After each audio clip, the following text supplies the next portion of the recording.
What's going on, everyone? It's Mike back again, and this is your match reaction. Everton 4, Blackpool 2.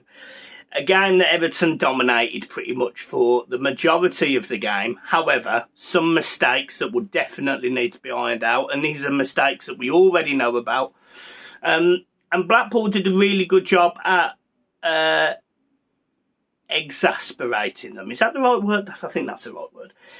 Everton looked pretty assured in possession at times. There was a few loose passes from players that we tend to see a lot of loose passes from. But all in all, I thought the game was pretty well controlled by Everton. I thought we were strong in possession. I thought we were decent going forward.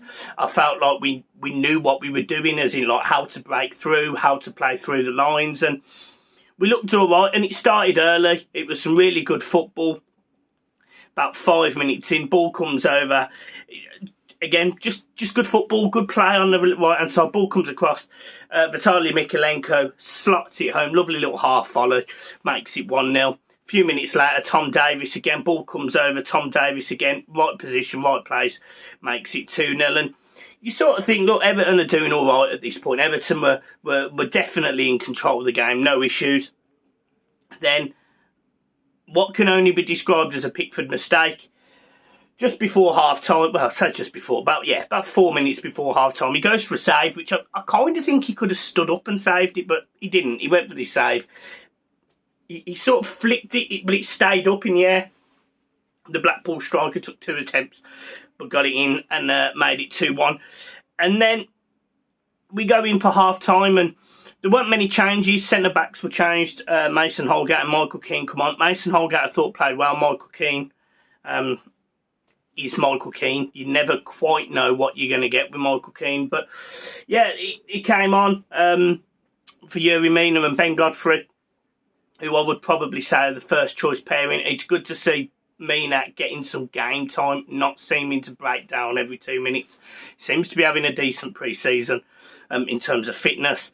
And we went into the second half and we get a goal early on. Dele Alli scoring. Again, good play, good football. Ball comes over across the box. Again, Dele Alli, right place, right time. Good goal. And then again, ball again comes across the box for the fourth. Mykolenko does a really good job. Holgate plays lovely football over there, but over the on the right-hand side. Gordon, Holgate, lovely football. Runs through, crosses the ball. It's a bit of a scuff from Rondon. Ball comes back across for Mykolenko, and that's Dele Alli's first, and that does make it 3-1. And you think, yeah, okay, cool, just go and dominate the game, just keep playing, maybe score another couple. Literally 6-7 minutes later, ball comes in from Blackpool from a corner. Marking shocking between Rondon and Tarkowski. Shocking marking. And it's a free header for the former Everton player Connolly. Created by Everton, Luke Garbutt. Connolly makes it 3-2. And then about 10 minutes later, Everton put the game to bed. Again, good football. James Tarkowski with these through balls, and I'm going to talk about them a little bit more, but lovely little intricate pass through the lines. Ball is sort of whipped in, and Dele Alli just gets in front of, I think he is the centre half of Blackpool. He gets in front of him and just touches it home and makes it 4-2. And it stays like that. We see some of the youngsters come onto the pitch and make a good account of themselves. Reece Walsh at the back, solid. He seems like a commanding presence for such a young player, so he looks like he could do well. Warrington came on, etc. Isaac Price, Lewis Dobbin, etc. Gordon played most of the game, but pretty much all the game. So yeah, it was good. It was all right. It was solid. Now let's talk about some of the positives and the weaknesses. So firstly, weakness. The set plays in pre-season are, in my opinion, worse than they was last season. And yes, you know, people are saying we're not fit enough, you know, players are just getting used to systems, etc. But I'm telling you now, the gaps we are leaving at the back are shocking, and we won't get away with them against Premier League teams. There was numerous occasions today where Blackpool could have had a half chance or another chance. You know, balls into the box. There was one corner that literally went straight across the ground from the corner to the opposite side of the pitch. Pardon me. And an Everton player, in my opinion, should be there, should be clearing that, should be getting that out. Other times, Decore playing people short, Rondon playing people short. There was a ball from, again, former Everton player. It was like playing Everton reserves today. From Thornton or Thornbury, whatever his name is. He gets the ball and he whips it. It must be 70 yards to their striker. And Everton's defence is nowhere. Mason Holgate, Michael Keane, nowhere near it. And if we're playing Premier League teams, that is definitely going to hurt us. You know, bearing in mind the season starts in 2 weeks, we absolutely need to try and iron this out to some degree, because at this moment in time, it's a real struggle. It is a real struggle. And I think my concern is that we won't, because we've seen this for years. I think Decore in the middle of the park, as much as he's got the energy, he's got the drive, he'll put a foot in, his passing is absolutely woeful. It is shocking. And when I'm looking at players like Iwobi, who has improved tenfold, I feel like Iwobi is a different player at the minute than we had 2 years ago. It really concerns me how much Decore's dropped off. It's like his head's gone in the middle of the park. It's like he doesn't know the basics of a 6-yard pass. And there was time and time again he did that. Against the Premier League side, it's going to cost you. It's going to cost you. We saw it times last season. It will cost you. So I've got concerns on that. I want to give a little shout out to Dele Alli today, because he doesn't look arsed. He does not look arsed. But there's no doubt at times he's got quality. You know, he can stand up on the ball and a little flick that just other players just don't see. He did it at times today. He had 2 players on him. He doesn't look arsed. He looks petulant, nonchalant almost, not bothered. Little flick round the corner. Everton are in. He's released Alex Iwobi down the right-hand side. So we've got these players that have got this ability and quality, just don't really.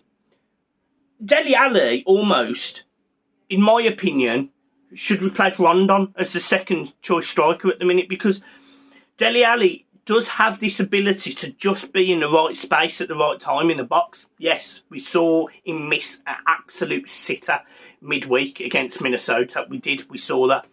But actually, today he makes a really good late run into the box, gets a goal. He makes another good run, sits back off the defender, gets a goal. And we're seeing this more and more with Dele. If he makes these runs again, he's going to score goals. So I don't have issues with that.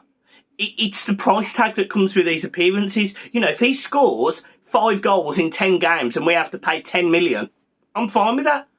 You know, if he gets an assist, I am fine with that. Another player I want to shout out, Vitaly Mykolenko. So today, he was put under real pressure by the right-hand side of Blackpool, because you'd probably argue that was their best side. Josh Bowler, again, former Everton player, played really well. We signed him. Who did we sign him from? QPR for about $1.5 million, and he just didn't quite cut it. And I can see why.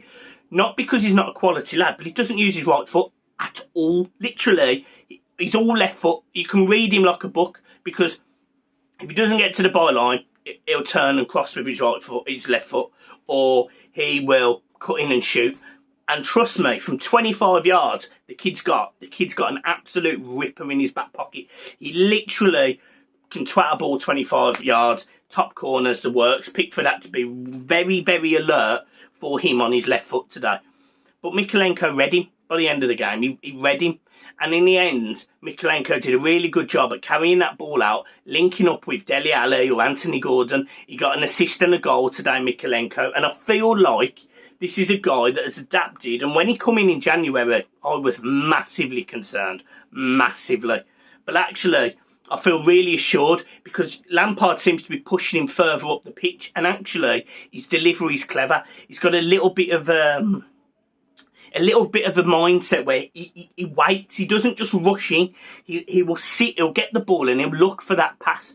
Sometimes that's wrong. Sometimes you've got to just whip a ball in, and he maybe doesn't. He's reluctant.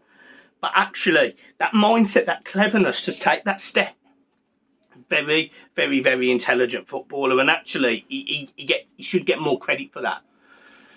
Another player that I thought today did okay was Tom Davies. Now, Tom Davies has been a player that I have literally said for years will never, ever, ever be a top 6 player. And finally, last season and the season before, that started hitting home. People are still there saying, we've got to give him a chance, put him in this position. Look, if you're saying to me you're going to play Tom Davies or you're going to spend £20 million on Harry Winks, I can probably live with Tom Davies. But the facts are, he isn't good enough. He isn't good enough. But at times today, he was neat and tidy. He was aggressive when he needed to be. He can play a forward pass. He can actually play better passes than Doucouré. The only thing is Doucouré is more physical and therefore more tackles, more aggression. Tom Davies has the pass in the locker. He just sometimes doesn't execute it. And that's what's frustrating about Tom. And this is why I say why we need a new number 6. We need a new number 10, in my opinion. And that is abundantly obvious looking at this team. Calvert-Lewin and Demarai Gray were sort of kept on away from it today for precautionary purposes. That's fine. That's absolutely fine. But I've got to be honest, bar Rondon, who I felt didn't do very much at all, and I was probably playing at his level, that is probably as close to an Everton first 11 as you're going to get. I think Patterson looks inexperienced at times, and I definitely think he's got to have Coleman put his hand around his shoulder, because the players there, you can see all the attributes, you can see the willingness to go forward, you can see the delivery of a cross, you can see the pace, you can see the cleverness, but he doesn't put any of it together at the minute. So that needs to be worked on. But again, young player, you expect that.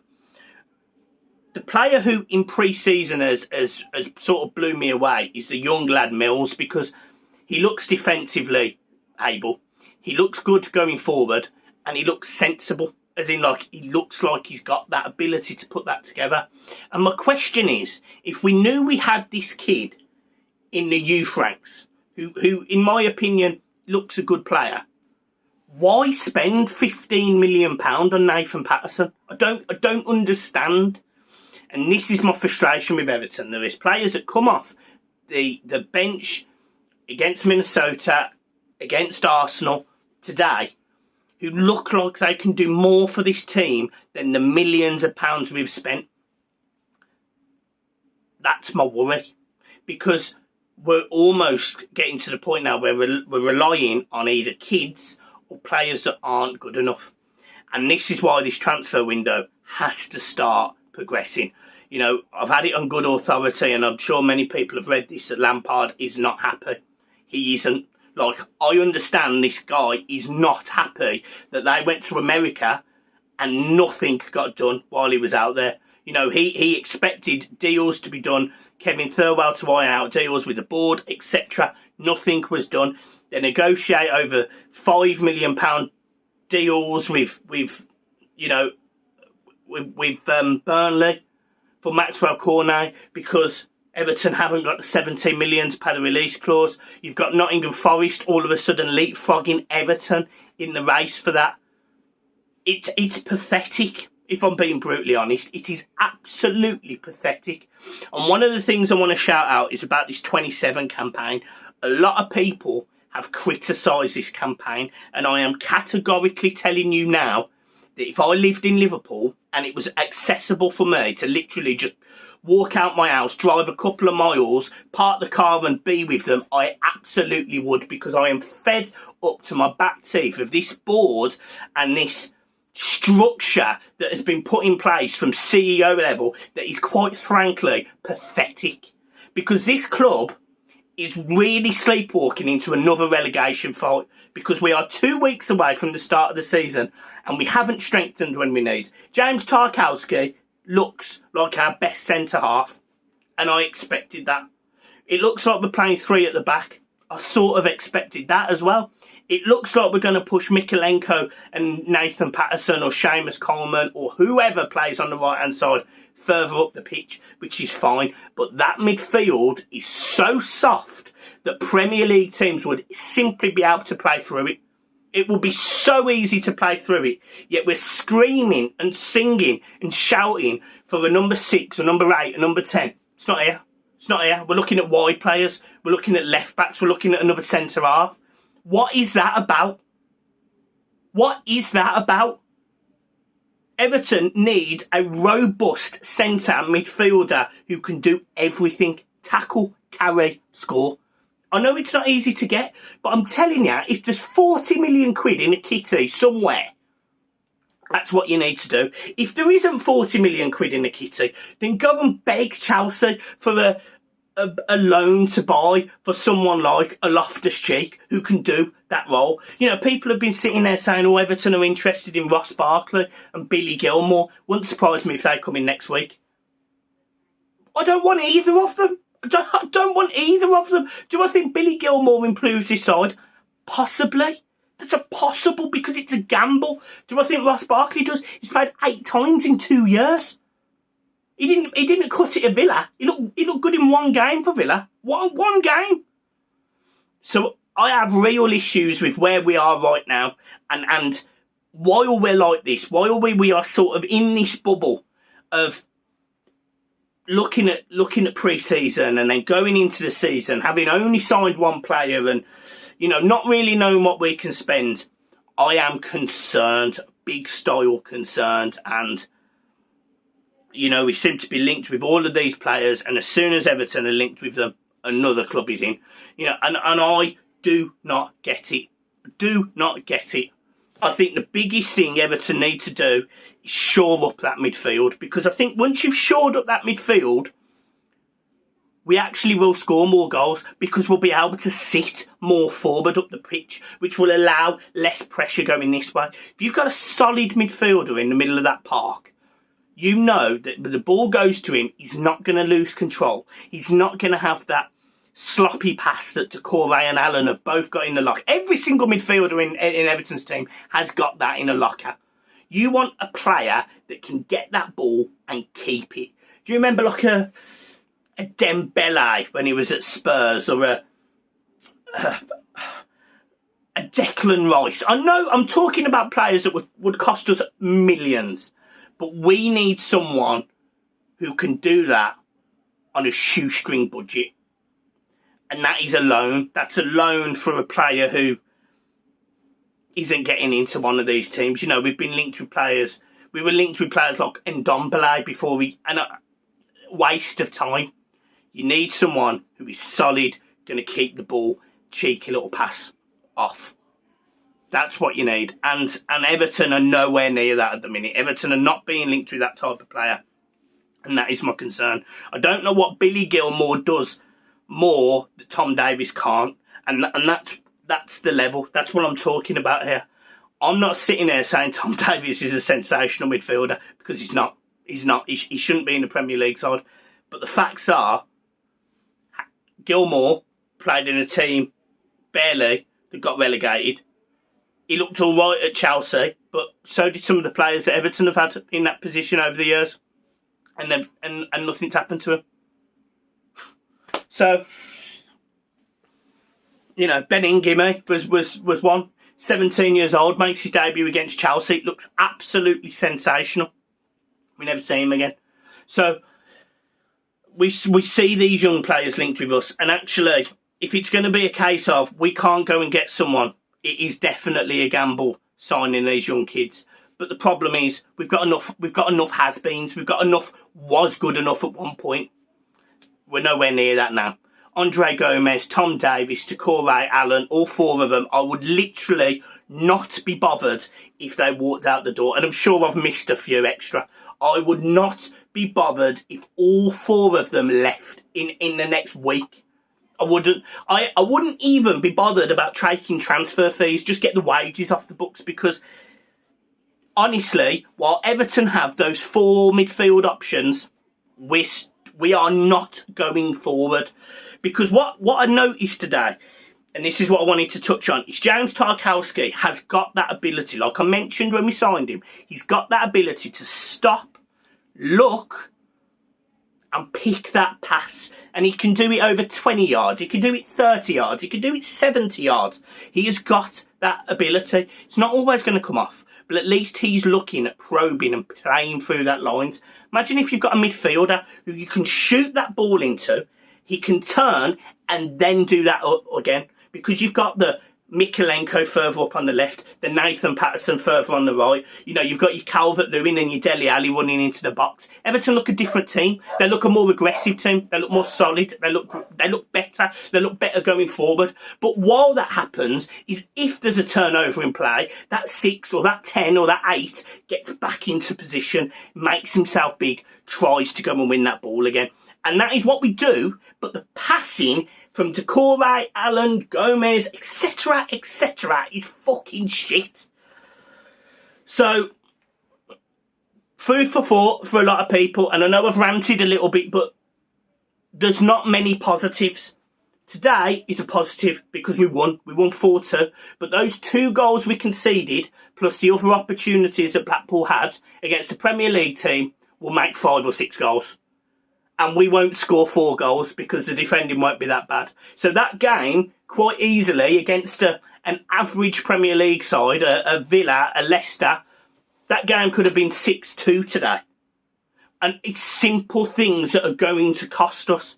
And when we start the season, and we've got Chelsea at home, Villa away, etc., Everton need to work out how they're going to get 4 points out of those games, even 2 points, because right now we're going into this season worse than we was last season, and we finished 16th. And honestly, if it wasn't for us, the fans, going there, supporting the team, thick and thin, and even that started to wear off when you saw against Brentford, etc., I am telling you, we'll be in another relegation battle. So this team has to start somehow putting something together, and no one is absent of responsibility with that. Lampard's got to take some decision-making responsibility. The players have got to step up. The club have got to do more to back Lampard. That's what's got to happen. Very simple basics of football. The facts are, Moshiri, Kenwright, the board haven't got a clue. The fans forum that have been put in place, I've got absolutely no issues with, but then statements come out from people on Twitter saying they have basically no say whatsoever. They're literally just sitting there, giving ideas, talking, and nothing could potentially be done about it.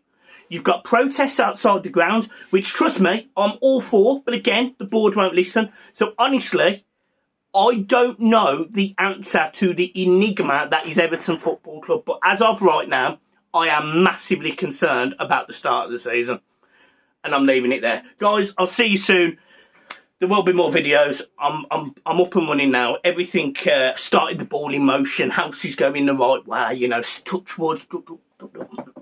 Match previews, match reactions. We'll all get back going. I will be at the Kiev game next Friday, so make sure you come and say hello if you do see me. And guys, I'll speak to you soon. Peace.